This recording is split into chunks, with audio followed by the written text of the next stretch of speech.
සුබ දවසක් අද අපි ඉන්න කාලය වෙනදට වඩා අපි ස්වාමීන් වහන්සේගේ වචනයේද මාර්ගයේද ශක්තිමත් විය යුතු කාලයක අපි ඉන්නේ. உங்கள் அனைவருக்கும் நல்ல மாலை வணக்கம். இந்த நாட்களிலே நாங்கள் இருக்கிற நாட்களை பார்க்கலாம் தேவனுடைய வார்த்தையினாலே பலனடைய வேண்டிய ஒரு நாட்களிலே நாங்கள் இருக்கிறோம். අපි බලාපොරොත්තු වෙමු අනාගත වාක්‍යයක් ලෙස මේ ස්වාමීන් වහන්සේ අපිට ආශිර්වාද කරන්න කියලා ගීතාවලිය 126:91 අපේ අනාගත වාක්‍යයක් කරන්න කියලා. எனவே நாங்கள் 126வது சங்கீதத்தில் உள்ளபடி தேவனுடைய வார்த்தையானது நமக்கு தீர்க்கதரிசனமாய் நம்மை ஆசீர்வதிக்கும்படியாக நாம் தேவனிடத்தில் வேண்டிக் கொள்வோம். ස්වාමීන් වහන්සේ අපිට වපුරන්න බීජ දීලා තියෙනවා. தேவன் நாம் விதைக்கும்படி விதைகளை நமக்கு கொடுத்திருக்கிறார். අපි ජීවන බීජ වපුරනකොට ස්වාමීන් වහන්සේ ස්වර්ගයෙන් වර්ෂාව එවනවා. நாம் ஜீவனுள்ள வார்த்தைகள் விதைக்கிற பொழுது தேவ பரலோகத்திலிருந்து மழையை வர்ஷிக்க பண்ணுகிறார். යෙසායා 55:11 මූල ධර්මයේ ඒකයි. ஏசாயா 52:11 அதனுடைய மூல உபதேசம் அதுதான் நமக்கு கற்றுக் கொடுக்கிறது. උන්වහන්සේ කිව්වා මාව බලන්න සෝදිසි කළා ඔබ වැපරුවොත් මම වර්ෂාව එවනවා ඒකට අස්වැන්නක් මම එවනවා. நீங்கள் என்னை சோதித்து பாருங்கள், நீங்கள் விதைப்பீர்களானால் அந்த விதைக்கேற்ற மழையை நான் வர்ஷிக்க பண்ணுவேன் என்று ஆண்டவர் சொல்லுகிறார். එනිසා අපේ රටේ යහපත් පරිරූපණය සඳහා පරිවර්තනය සඳහා අපි දේවචනය කතා කරමු, යාඥා කරමු, නමස්කාර කරමු, අනාගත වාක්‍ය කියමු, ජීවන බීජ වපුරමු. எனவே நாம் அங்கே நம்முடைய தேசம் மறுரூபமாக்கும்படியாக தேவனை ஆராதிப்போம், ஸ்தோத்தரிப்போம், துதிப்போம், பாடல்களை பாடுவோம், தேவனுடைய வார்த்தையை ஜீவ விதையாக நாங்கள் விதைப்போம். එසා 53:2 පොරොන්දුවක් තියෙනවා අපි ඕනෑම කර්කශ භූමියක අපේ ක්‍රිස්තුවන්සේගේ ජීවන බීජය මුල් බැහැ ගන්නවා, ලාපැලෑටියක් ඇති වෙනවා, පොළොව වෙනස් වෙනවා. எனவே ஏசாயா 53:2 சொல்லப்பட்ட பிரகாரம் அந்த ஒரு வறண்ட நிலத்திலே ஒரு துளிர் எழும்புகிறது போல ஆண்டோட வார்த்தை நிச்சயமாகவே அது ஜீவனோடு கூட அது முளைத்திருக்கும். එනිසා අපි සුභාරංචිය නිසා කළ හැකි ලබාගත හැකි හැම වෙනස් වීමකටම ලෑස්ති වෙමු. எனவே சுவிசேஷத்தினாலே எல்லா மாற்றங்களை உண்டு பண்ண முடியும் என்பதற்காக எங்களை நாம் ஆயத்தப்படுத்திக் கொள்ள வேண்டும். අනිත් එක අපි දන්නවා ස්වාමීන් වහන්සේ මාර්ගය හදන්නේ උන්වහන්සේගේ සෙනඟ තුල. ஆண்டவர் அங்கே வழிகளை ஆயத்தப்படுத்துவது தமது ஜனங்களுக்கு கூடாக. இதை நாம் அறிந்திருக்க வேண்டும். අපි තුල සැදූ මාර්ගය දිගේ තමයි උන්වහන්සේගේ ක්‍රියාව පොළොවට එන්නේ. எங்களுக்கு கூட அவர் ஆயத்தம் பண்ணின வழிகளுக்கு கூடாக தான் ஆண்டவர் பூமிக்குள்ளே பிரவேசிப்பார். මම කැමති ගීතාවලිය 125 කියවන්න. சங்கீதம் 25 வாசிக்க நான் விரும்புகிறேன். ඒක ප්‍රතිස්ථාපනයේ ගීතිකාවක්. அது மீள் கட்டுமானத்தை உருவாக்குற ஒரு சங்கீதமா இருக்கிறது. ස්වාමීන් වහන්සේ සියොන් කෙරෙන් වහලට ගෙන යන ලද්දවුන් ආපසු ගෙන කල. ඒ කියන්නේ වහල්කම හැරෙව්වා දෙවියන් වහන්සේගේ සෙනඟගේ. 126வது சங்கீதம் சீயோனின் சிறையிருப்பை கர்த்தர் திருப்பும் பொழுது, அதாவது சிறையிருப்பை ஆண்டவர் மீளவும் திருப்புகிறார். කට සිනහවෙන් දිව ගායනාවෙන් පිරුණ. வாய் நகைப்பினாலும் நாவு ஆனந்தத்தினாலும் நிறைந்தது. ස්වාමීන් වහන්සේ මවුන් උදෙසා මහත්දේ කළසේකයි ජාතින් අතරේ කියන ලද්දේ. கர்த்தர் இவர்களுக்காக பெரிய காரியங்கள் சார் என்று புறஜாதிகளுக்குள்ளே சொல்லிக் கொண்டார்கள். මොන වුණත් දෙවියන් වහන්සේගේ සෙනඟගෙන් තමයි මේ පිබිදීම පටන් ගන්නේ. எப்படி இருந்தாலுடைய ஜனங்களிடத்திலிருந்துதான் இந்த எழுப்புதல் உண்டாகிறது. අනේ භක්තියෙන් කියන්න පටන් ගන්නවා බලන්නකො දෙවියන් වහන්සේගේ සෙනඟගේ තිබෙන සමුග්දිය කියලා. எனவே அந்நிய ஜாதியினர் சொல்லுவார்கள், பாருங்கள் தேவனுடைய பிள்ளைகளிடத்துல இருக்கிறதான அந்த வளர்ச்சியை குறித்து.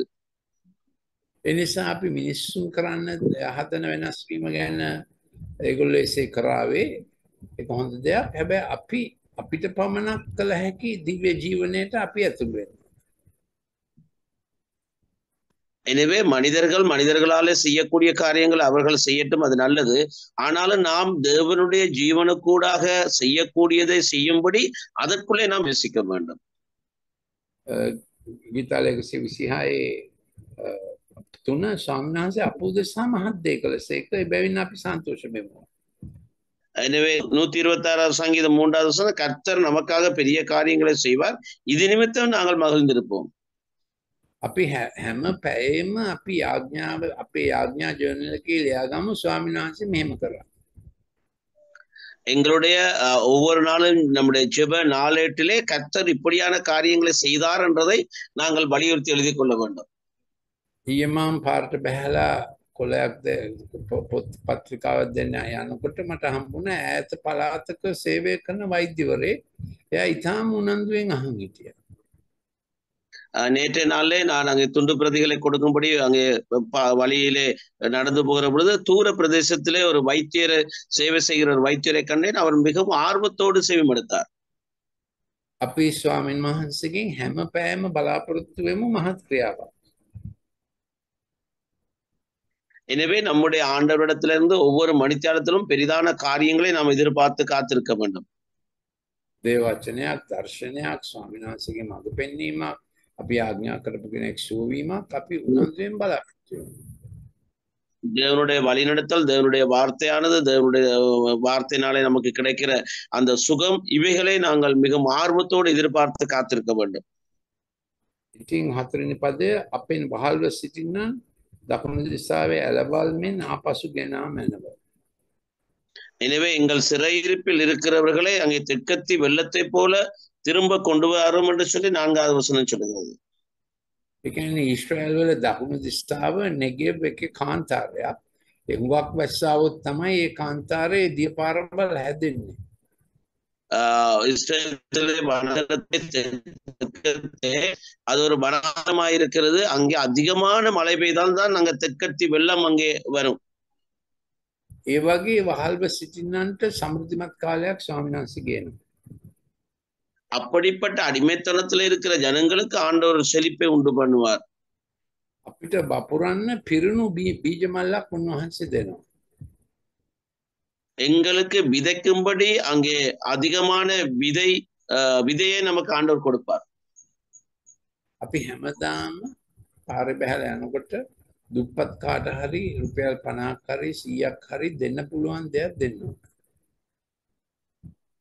எனவே எங்களுடைய நாங்க வழியில நடக்கிற பொழுது ஒரு ஏழை மனுஷனுக்கு 50 ரூபாய் 100 ரூபாய் கொடுக்கக்கூடிய நிலைமையிலே நாம் இருக்க வேண்டும்.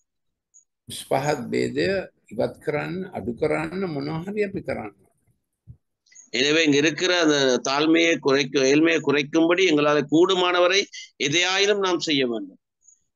අද දවසේ කෑවේ අපි විතර නම් හරියන්නේ නැහැ. වැඩි අපි වෙන කෙනෙකුටත් කෑම දෙන්න ඕන. இன்றைய நாளிலே நாங்கள் மாத்திரம் சாப்பிடுவோமே ஆனால் மற்றவர்களும் சாப்பிடும்படி நாங்கள் ஏதாவது ஒரு காரியத்தை செய்திருக்க வேண்டும். ඉතින් ගීතාලය 126 කඳුළු සහිත පහ කඳුළු සහිත වපුරන්නු ප්‍රීතියෙන් කපන්නු. 5வது வசனம் 126 5வது வசனம், கண்ணீரோடு விதைக்கிறவன் கம்பீரத்தோடு அறுப்பான் என்று சொல்லப்படுகிறது.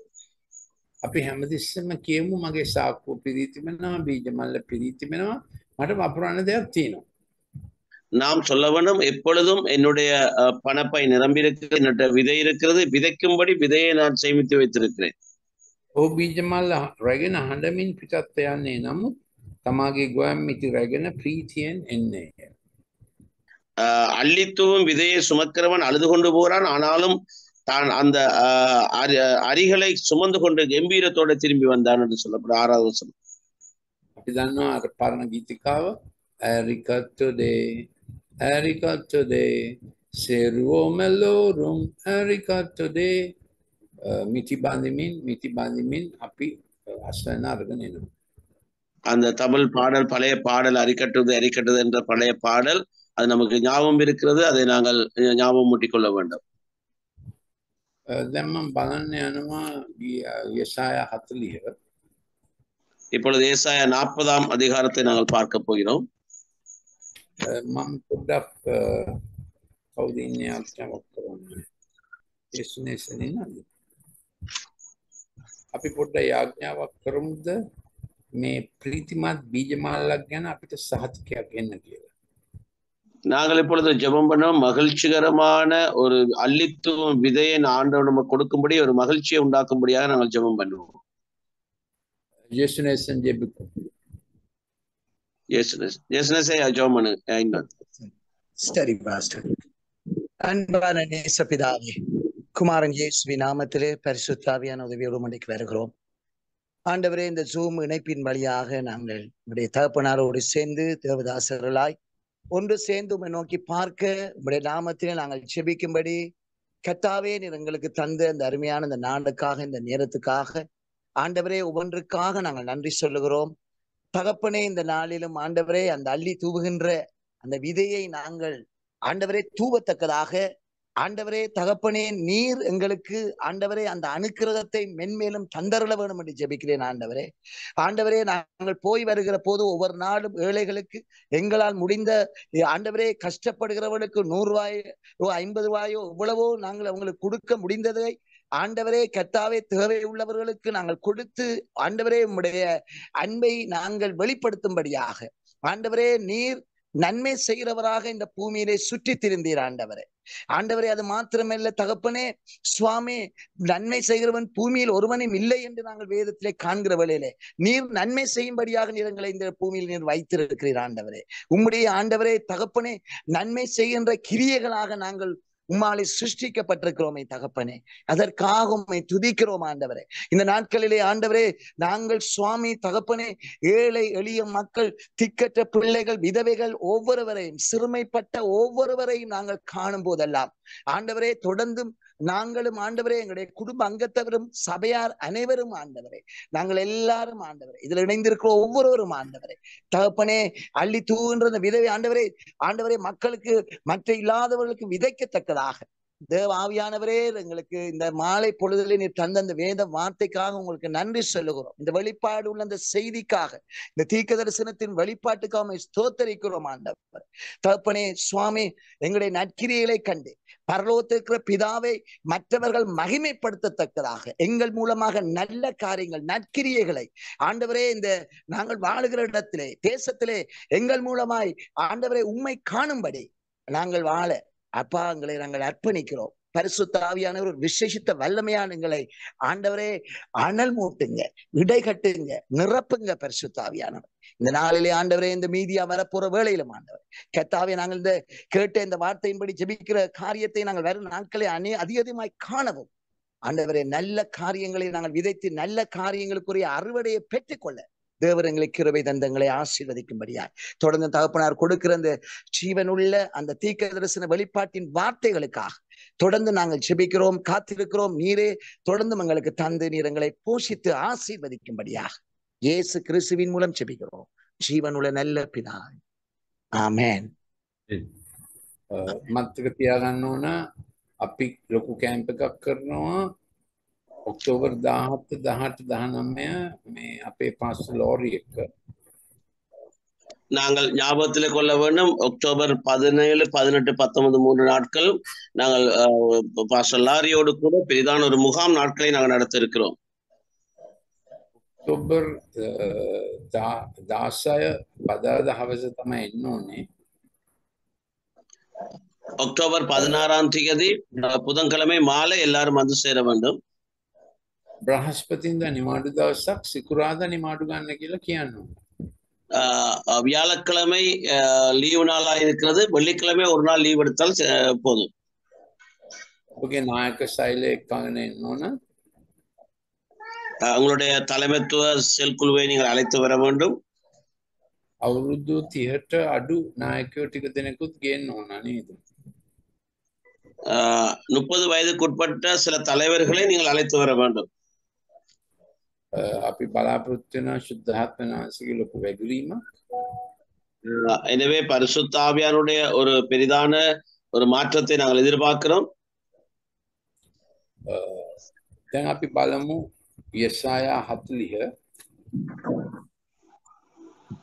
இப்பொழுது நாங்கள் பார்ப்போம் 40ஆம் அதிகாரத்தை. මම මේ දවස්වල පාඩම් මාලා 3ක් කරා. நான் இந்த நாட்கள்ல 3 பாடத்திட்டங்களை நான் நடத்தினேன். පළවෙනි එක තමයි ක්‍රිස්තු භක්තිකයා කොහොමද ස්වර්ගීය ධනයෙන් පොහොසත් වන්නේ, පොළවේ ධනය හරියට හසුරුවන්නේ.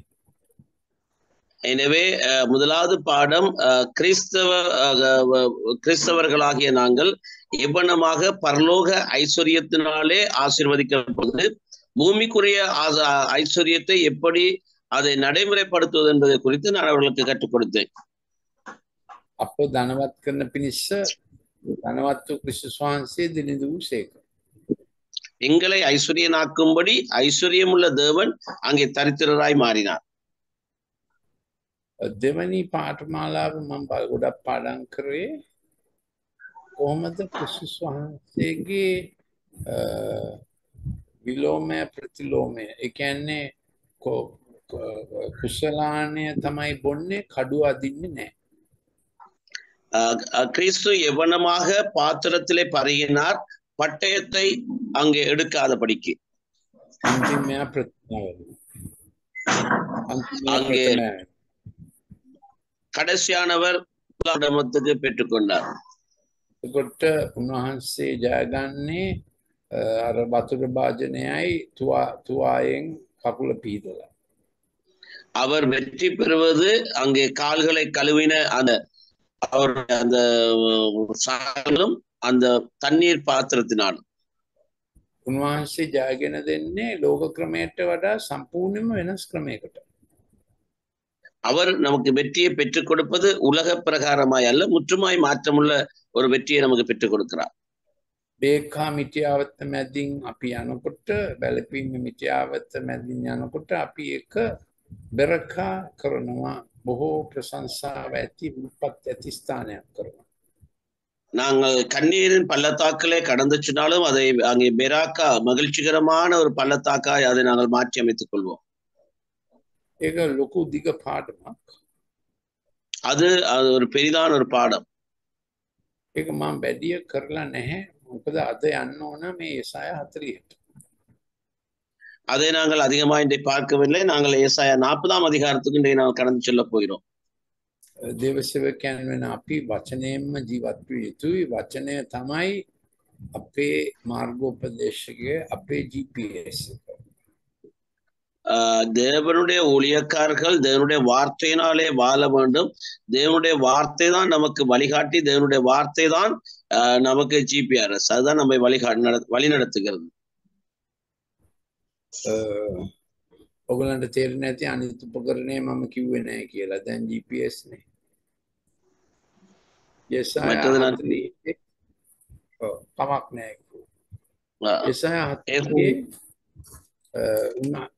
යසායා 1 සිට 39 ඉතිහාස, ඊශ්‍රායල් ඉතිහාසය එක්ක තමයි යසායාගේ අනාගත වාක්‍ය ගමන් කරේ. ஏசாயா 40ஆம் அதிகாரம் 1லிருந்து 29 வரைக்கும் ஆண்டவருடைய அந்த இஸ்ரேல் ஜனத்துக்குரிய தீர்க்க தரிசனமாய் தான் அது கடந்து சென்றது. යසායා 40න් පටන් ගන්නවා මේ සැනසීමේ වචන. ஏசாயா 40 ஒரு ஆறுதலின் வார்த்தையாக மாறுகிறது. අපි බැලුවා නේද යසායා 9 අර නරකටම තිබූ ගලීලය ස්වාමීන් වහන්සේ තෝරගත්ත මහත් ආලෝකයක් දෙන පිණිස.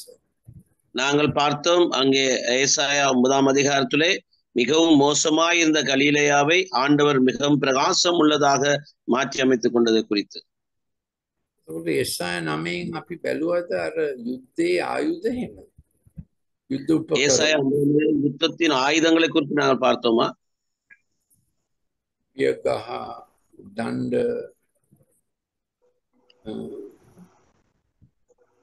යුද්ධ සපත්තු, ඒ පාඩම බැලුවද? யுத்த ஆயுதங்களை குறித்து அங்கே வஸ்திரங்கள், பாதரட்சைகள், பட்டயங்கள் இவைகளை குறித்து நாங்கள் பார்த்தோமா? ලේපෙඟුණු වස්ත්‍රය, යුද ගෝෂාව, ரத்தம் தோய்ந்த வஸ்திரம், யுத்த முழக்கம், யுத்த அக்கினி, මේ ඔක්කොම නිවන පිණිස ක්‍රිස්තුස් වහන්සේ ආවා. இவை எல்லாவற்றையும் அங்கே இவை எல்லாவற்றையும் அங்கே அணைத்து போடும்படியாக கிறிஸ்து இயேசு அவர் சிலுவையிலே தன்னை வெளிப்படுத்தினார். මේ ඔක්කොම යේසුස් වහන්සේ පිට ආවා. இவை எல்லாவற்றையும் இயேசு சிலுவையின் மீது ஏற்றுக்கொண்டார். දැන් ඒකෙන් අපිට ලැබෙන සැනසීම යෙසායා 40 මාගේ සෙනඟ සනසන්න இன்றைக்கு அதனாலே நமக்கு සනසන්න ஆண்டவர் சொல்றார், தேற்றுங்கள். எருசலேமට කරුණාවෙන් කතා කොට எருசலேமுக்கு සටන කෙලවරු වුණා. எருசலேமுக்கு பட்சமாய் பேசி அதில் போர் முடிந்தது, யுத்தம் முடிவடைந்தது. දෙවියන් වහන්සේ සමාව දුන්නා. அதன் அர்த்தமன்றி தேவனுக்கு மன்னிப்பை அளிக்கிறார். ලංකාවටත් මේක කියන්න පුළුවන් වෙයිද අපිට? இலங்கைக்கும் இதை குறித்து நாம் சொல்ல முடியும்.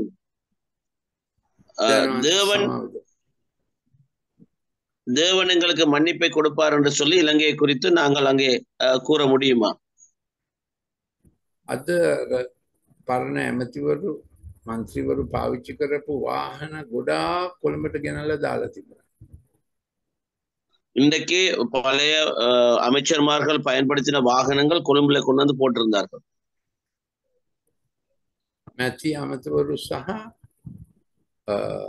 රජය පාවිච්චි කරනවලු ලංකාවේ vehicles වාහන 81000. இலங்கையிலே உட்பட 81,000 வாகனங்கள் இலங்கையிலே மக்கள் பயன்படுத்துகிறார்களாம். 81,000.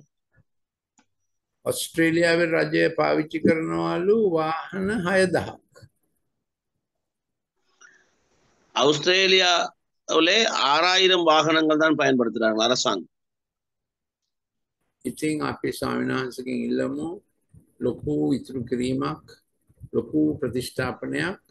දෙවියන් වහන්සේට ප්‍රශංසා වේවා. ජපාන් රජය ඒගොල්ලෝ නවත්තපු ව්‍යාපෘති 11 වහාම පටන් අරගෙන. எனவே பெரிதான ஒரு மீதப்படுத்துதல், பெரிதான ஒரு புனரமைப்பு நம்முடைய தேசத்தில் உண்டாக வேண்டும். ஆண்டவருக்கு மகிமை உண்டாவதாக. அங்கே ஜப்பான் தேசம் அங்கே அதிகமான தொழில்நுட்பங்களை உடனடியாக ஆரம்பித்திருக்கிறார். අපේ දේශයට අපේ නගරයට සැනසීම කතා කරනවා. எனவே எங்களுடைய பட்டணத்துக்கு, எங்களுடைய தேசத்துக்கு நாம் அங்கே ஆறுதலை பேசுவோமாக.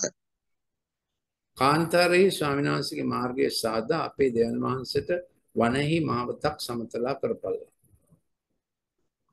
கர்த்தருக்கு வழியை ஆயத்தப்படுத்துங்கள், அவாந்தர வழியிலே நம்முடைய தேவனுக்கு பாதையை சேவை பண்ணுங்கள் என்று சொல்லும். මේක අපි මීටිස්සලා නිතර අහලා තියෙනවා. இதற்கு முன்பதாக நாங்கள் பல தடவை இதை கேள்விப்பட்டிருக்கிறோம். මෙහෙම තමයි දෙවියන් වහන්සේගේ සම සමාජයේ දෙවියන් වහන්සේ හදන්නේ. தேவன் தம்முடைய சுய சமூகத்தை இவ்வனமாக தான் அவர் கட்டியமைக்கிறார். අපි දන්නවා අපේ සෙනගගේ මොනවා හරි දෙයක් වෙන්න නම් ඊට ඉස්සෙල්ලා ඒක දෙවියන් වහන්සේ අපි තුල කරන්න. தேவன் தம்முடைய ஜனங்கள் மத்தியில ஏதாவது ஒன்று செய்ய வேண்டுமா இருந்தால் அதை முதலாவது கர்த்தர் நமக்குள்ளே செய்ய ஆரம்பிக்கிறார். එන්ඩේරාගේ මෙහෙය ගොඩක් වෙනස්. කෝච්ට වඩා, මෙන්ටර්ට වඩා, කවුන්සිලර්ට වඩා. மேய்ப்பனுடைய வழிநடத்துதல் அல்லது வழிநடத்தல் மிகவும் வித்தியாசமானது. அவருக்கு மேலான தலைவர்கள், அவரை வழிநடத்துறவர்கள், வழிகாட்டிகளை பார்க்கிலும் மேய்ப்பனுடைய வழிநடத்தலும் மிக வித்தியாசமானது. යේසුස් කියනවා මාගේ බැටළුවන් උදෙසා මාගේ ජීවිතය දෙමි. யோவான் 10:17. யோவான் 10:17 சொல்லப்படாது, என்னுடைய ஆடுகளுக்காக என் ஜீவனையே நான் கொடுக்கிறேன் என்று சொல்லுகிறார். கோச் කියන්නේ පුහුණුකරු. கோச் என்றது பயிற்றுவிப்பாளர். கிரிக்கெட் வலட்ட, ஃபுட்பால் வலட்ட கோச் කෙනෙක් ඉන්නවා. கிரிக்கெட், ஃபுட்பாலுக்கு, கால்பந்துக்கு அங்கே கோச் ஒருவர் இருக்கிறார். அவர்தான் பயிற்றுவிப்பாளர். ලයිෆ් කෝචස්ලත් ඉන්නවා. ඒගොල්ලෝ මනුෂ්‍යයන්ට කියලා දෙනවා ඔවුන් කොහොමද ඔවුන්ගේ ජීවිතය ඒ ප්‍රශ්න තුලදී හදාගන්නේ කියලා. எனவே வாழ்க்கையின் வழிகாட்டிகளும் இருக்கிறார்கள். அப்பப்பொழுது அவர்கள் முகம் கொடுக்கிற பிரச்சனைகளுக்கு எப்படி தீர்வு காண்பது என்பதை குறித்து. ඉතින් අපිටත් කෝචින් කරන්න දන්නවනම් හොඳයි. எனவே நாங்களும் வழிகாட்டிகளாய் இருப்பதா இருந்தால் மிகவும் நல்லது. அது විවාහයක් කඩකප්පල් කරගෙන යන අයට කොහොමද කියලා දෙන්නේ? භාර්යාව පුරුෂයාට සලකන හැටි, පුරුෂයා භාර්යාවට සලකන හැටි ඒක හොඳයි.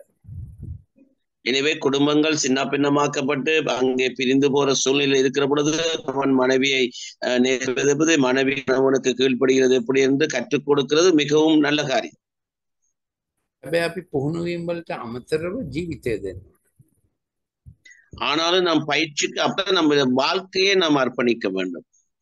එතකොට මෙන්ටර් සුශීලක කියන්නේ ඒගොල්ලන්ගේ ප්‍රශ්නය අහලා ඒගොල්ලන්ගේ චරිත ලක්ෂණ ගැන අපි අවවාදයක් දෙනවා, හොඳ අනුශාසනයක් දෙනවා.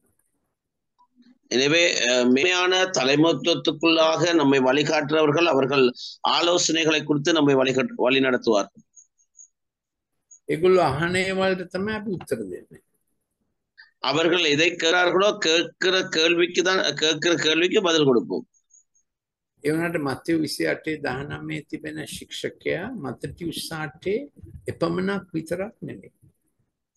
எனவே மத்தேயு 28:19 மத்தேயு என்றது அந்த சந்தர்ப்பத்துக்கு ஏற்ற விதமாக மாத்திரம் அல்ல. ඔබ පොඩ්ඩක් කල්පනා කරලා බලන්න ඕන ඔබ ජීවිතය දෙන 7 දෙනා කවුද? எனவே நீங்கள் இப்பொழுது உங்களை ஆய்ந்து பார்க்க வேண்டும். வாழ்க்கையை நீங்கள் யாருக்கு அர்ப்பணித்திருக்கிறீர்கள், அந்த 7 பேர் யார் என்பதை நீங்கள் பார்க்க வேண்டும். ආවුතුමා කිව්වා පිලිප්පි 2:17 ඔබගේ ඇදහිල්ල නැමැති පූජාව පිට මගේ ජීවිතය நாங்கள் பிலிப்பி 2 பார்த்தோம். දියර පූජාවක් මෙන් වගුරන්නේ. அங்கே நாங்கள் தண்ணீரை போல வார்க்கப்பட வேண்டும் என்று சொல்லப்படுகிறது. ඒක ඔබ කරන්නේ කාටද? அப்படியான ஒரு அர்ப்பணிப்பை நீங்கள் யாருக்கு செய்வீர்கள்? ඒ ගැන හොඳ තක්සේරුවක් තියෙනවා. அதை குறித்ததான சரியான ஒரு நிலைப்பாடு உங்களுக்கு அவசியம்.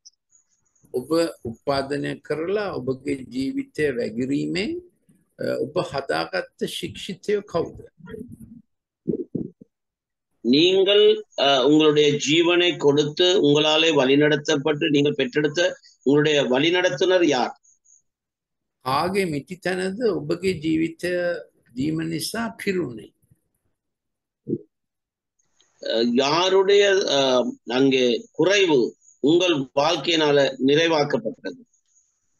තව ඉන්නවා කවුන්සලර්ස්ලා, අනුශාසකයෝ. ඒගොල්ලෝ ප්‍රශ්නයක් ඇති වුණාම මිනිස්සු இன்னும் ஒரு சிலர் இருக்காங்க, හොඳ අනුශාසනයක් ලබනවා. எனவே மக்களுக்கு தவறு ஏற்படும் பட்சத்திலே அப்படிப்பட்ட இடத்துல போய் அவர்கள் ஆலோசனைகளை பெற்றுக் கொள்கிறார்கள். හැබැයි ඒගොල්ලන්ට වෘත්තීය වශයෙන් අනුශාසන අවවාද කරලා තියෙනවා. ඒ ප්‍රශ්නෙට ඔයා ගෑවෙන්න යන්න එපා. ඒක ඔයා බාර ගන්න එපා. ඒක ඒගොල්ලන්ගේ ප්‍රශ්නේ. எனவே அவர்களுக்கு துறை சார்ந்த ரீதியிலே அவர்களுக்கு அறிவுறுத்தல் கொடுக்கப்பட்டிருக்கிறது. அந்த பிரச்சனை நீங்கள் உங்களுக்கு ஏற்றுக்கொள்ள வேண்டும். அந்த பிரச்சனை அவர்களுக்குரியது. நீங்கள் ஆலோசனை கொடுக்கிறதோடு கூட நின்று விட வேண்டும். නමුත් අපේ බැටළුව එක්ක අපි එක් පියවරකින් ගමන් කරන්න අවශ්‍යයි. ஆனாலும் நம்முடைய மந்தைகளோடு கூட நாங்கள் மேலும் ஒரு மட்டத்திலே நாங்கள் அவர்களோடு பிரவேசிக்க வேண்டும். ඒ දිව්‍ය ජීවනය මැනේජ්මන්ට් එකකින් කරන්න බෑ. அந்த தெய்வீக ஜீவனை நாங்கள் செயல் திட்ட முறையிலே, முகாமைத்துவ முறையிலே அதை நடைமுறைப்படுத்த முடியாது. චර්ච් එකේ මැනේජ්මන්ට් එකකින් කළ යුතු දේවල් තියෙනවා. ඒකට අපිට හොඳ කළමනාකරන පියවරවල් අවශ්‍යයි. திருச்சபையிலே முகாமைத்துவத்தை நடைமுறைப்படுத்த வேண்டிய நிலைகள் இருக்கிறது. அதுக்கு நல்ல முகாமைத்துவம் நமக்கு அவசியம். නමුත් ක්‍රිස්තුස් වහන්සේ තවදුරටත් ඔවුන් තුළ බිහිවීම ගර්භෝත්පත්තියක්. ඒක ආත්මික ගර්භාෂයේ වැඩක්. எனவே கிறிஸ்து இன்னொருவருக்குள்ள பிறக்கிறது அது அங்கே கர்ப்பந்தல் சம்பந்தப்பட்டது. இன்னொருவருக்குள்ள கர்ப்பத்தை தரிக்கிறதுக்கு ஏற்பாடு செய்வதுதான் அது. ඉතින් කරුණාකර 17 18 19 ඔබගේ නායක කණ්ඩායමත් අඳගහගෙන එන්න අපි මේ ව්‍යායාමයේ තාම යෙදෙනවද කියලා දැනගන්නා පිණිස. எனவே உங்களுடைய தலைமைத்துவ குழுக்கள்ல இருக்கிற தலைவர்களை அழைத்துக் கொண்டு 17 18 19 நாட்கள் வாருங்கள். இது உங்களுடைய வாழ்க்கையிலே நடைமுறையிலே செயல்பாடு இருக்கிறதா என்பதை நாங்கள் பார்க்க முடியாது. නැත්තම් අපි පහන් රුකකට එක්කහුව වෙන්නේ නැතුව අපේ පහන් ඒ පැතිවල දල්වාගෙන අපි ඉඳීවි. எனவே நாங்கள் எங்களுடைய விளக்குகளை தனித்துவமே ஆங்காங்கே நாங்கள் எரிய செய்வது இருக்கும். நாம் ஒரு விளக்கு தண்டிலே நாம் ஒன்று சேர்க்கப்பட்டே ஆக வேண்டும். ඉතින් මේ මාවත හතන එකේ පළවෙනි එක යසා 44 සියලු මිටිතැන් උස්වන්නේය. ஏசாயா 40 வசனம் பள்ளங்கள் எல்லாம் உயர்த்தப்படும். එතකොට අපි කල්පනා කරලා බලනවා අපේ ජීවිතයේ මිටිතැන් උස් වෙලාද නැත්නම් තාම අපි මේ මිටිතැන් වල වැටෙනවද කියලා. எங்களுடைய வாழ்க்கையில் இருக்கிற பள்ளங்கள் எல்லாம் அங்கே உயர்த்தப்பட்டிருக்கிறதா அல்லது இன்னும் அந்த விழுந்து அந்த இருக்கிற பள்ளங்களே நாங்கள் இன்னும் விழுந்து போய் இருக்கிறோம் என்பதை நாம் ஆராய்ந்து பார்க்க வேண்டும். අපි ශික්ෂණය කරන අයගේ ජීවිතෙත් මිටිතැන් මේ පුරවන්න අවශ්‍යයි. எனவே நாம் வழிகாட்டுகிற நடத்தினர்களிடத்திலே அவருடைய பள்ளங்களும் அங்கே நிரப்பப்பட வேண்டும். නැත්නම් අපිට මිටිකම දැනෙනවා අනිත් අය එක්ක අපි සංසන්දනය කරලා. எனவே மற்றவர்களோடு கூட எங்களை ஒப்பிடுகிற பொழுது நம்முடைய பள்ளங்களை நாம் உணரக்கூடியதா இருக்கிறது. එතකොට අපි මිටිකම දැනෙන නිසා උස වැඩි කරගන්න අපි බොරු කකුල් දාන්න පුළුවන්, අඩි උස සපත්තු දාන්න පුළුවන්. எனவே பள்ளங்கள் எங்களுக்கு உணர்த்தப்படுகிறபடினால் அது விளங்குகிறபடினாலே நாங்கள் அங்கே மாற்று வழிகளை முயற்சிக்கிறோம். அங்கே பொய்க்கால்களை போட்டு அந்த பள்ளத்தை நிரப்ப மாற்று வழிகளை நாங்கள் உபயோகித்து முயற்சி எடுக்கிறோம். ලිස්සන ඉනිමගක් හදාගන්න පුළුවන්. அங்கே சறுக்கிற ஏணிகளை ஏற முற்படுகிறோம். ලස්සන කෝට් එකක් මහගන්න පුළුවන්. அழகான ஒரு கோட்டை நாங்கள் தைத்துக் கொள்வோம், அதை நிவர்த்தி செய்து கொள்ளும்படியாக. ඉතින් අපි නිරන්තර ආසාවක් තියෙනවා ක්‍රිස්තුස් වහන්සේගේ රුව සහ ආරෝහ පරණාහය අපි තුල වැඩි වෙයි. எனவே நாம் எப்பொழுதும் அங்கே நிலைத்திருக்க வேண்டும். கிறிஸ்துனுடைய அந்த சாயல், அவருடைய தன்மை, அவருடைய ஆரோகண பரிகரணை நமக்குள்ளே அது வெளிப்பட வேண்டும். යේසුස් වහන්සේ කිව්වා ඔබගේ උසට රියනක් එකතු කරගන්න වෙහෙසෙන්න එපා. ஆண்டவர் சொன்னார், உன்னுடைய உயரத்துக்கு மேலாக இன்னொரு முலத்தை நீ கூட்டிக் கொள்ள முயற்சிக்காதே என்றார். ඒ උස ස්වාමීන් වහන්සේ අපිට දෙයි ඇතුලෙන්. எனவே அந்த ஒரு முலத்தை கூட்டிக் கொள்வதற்கான முயற்சியை ஆண்டவரே நமக்குள்ளே ஏற்படுத்தி கொடுப்பார். දෙවැනි එක උස්තෙන් හෙල් උන්වහන්සේ කිව්වා මිටි කරන්න කියලා. எனவே பள்ளங்கள் எல்லாம் உயர்த்தப்பட வேண்டும் என்று சொன்னார். සියලු කඳුහා හෙල් පහත් කරනු ලබන්නේ. இரண்டாவது, சகல மலைகளும் குன்றும் தாழ்த்தப்பட்டு போகும். ක්‍රිස්තු ස්වභාව මේක මැදහත් වෙන්නම ඕන. තන්නේ වැඩි ක්‍රිස්තු භක්තිකයෝ கிறிஸ்து சபையானது சொல்லுங்க. கிறிஸ்துவ சபையானது எப்படியாயினும் இதிலே அங்கே அவர்கள் இதிலே இடைப்பட வேண்டும். ධනය වැඩි ක්‍රිස්තු භක්තිකයෝ ධනය අඩු අයට තමන්ට ඇති දෙයින් සලකන්නම ඕන. எனவே ஐஸ்வர்யமுள்ள கிறிஸ்தவர்கள் மற்றவர்களை நிச்சயமாகவே அவர்களை கவனிக்க வேண்டும். අපි දවස් පුතා භෝජනය බෙදා ගන්නා වූ ජන කොටසක්. நாளாந்த அனுதின ஆகாரத்தை நாம் மற்றவர்களோடு பகிர்ந்து கொள்கிற கிறிஸ்தவர்களாக இருக்க வேண்டும். අපි හැමෝටම සාක්ෂියක් තියෙනවා නම් මගේ සහෝදරයාගේ ළමයාගේ අධ්‍යාපනයට මම උපකාර කරා. எங்களுக்குள்ளே ஒரு சாட்சி இருக்க வேண்டும். என் சகோதரனுடைய கல்விக்கு நான் உதவி செய்தேன் என்ற ஒரு சாட்சி நமக்குள்ளே இருக்க வேண்டும். මට තියෙන එකෙන් හැමදාම තව කවුරු හරි කෑම වේලක් කනවා. எனக்குள்ளே இருக்கிற என்னுடைய பங்கிலே யாரோ இன்னொருவர் அந்த ஆகாரத்தை உட்கொள்கிறார் என்ற நிச்சயம் நமக்குள்ள இருக்க வேண்டும். මගේ ඇඳුමක් මම බෙදා ගන්නවා. என்னுடைய வஸ்திரத்தை நான் மற்றவர்களோடு கூட பகிர்ந்து கொள்கிறேன். දුප්පත් ළමයෙකුට යුනිෆෝම් එකක් අරන් දෙනවා. ஒரு ஏழைக்கு நான் ஒரு வஸ்திரத்தை பெற்றுக் கொடுக்கிறேன். ඔබගේ පුද්ගලික ධනයෙන් මේක කරන්න. இது உங்களுடைய தனிப்பட்ட உங்களுடைய சொந்த பணத்துல நீங்கள் இதை செய்ய வேண்டும். මොකද එතකොට අපිට තියෙන දෙයින් නැති කෙනෙකුට දීම තමයි උස්තැන මිටි තැනට යාවෙන පාලමක් වෙනවා අපි. எனவே எங்களிடத்துல இருக்கிறதை நாங்கள் மற்றவர்கள் கொடுக்கிற பொழுதுதான் அங்கே பள்ளங்கள் எல்லாம் உயர்த்தப்படும். அதுக்கு வழிகாட்டியா இருக்கும்.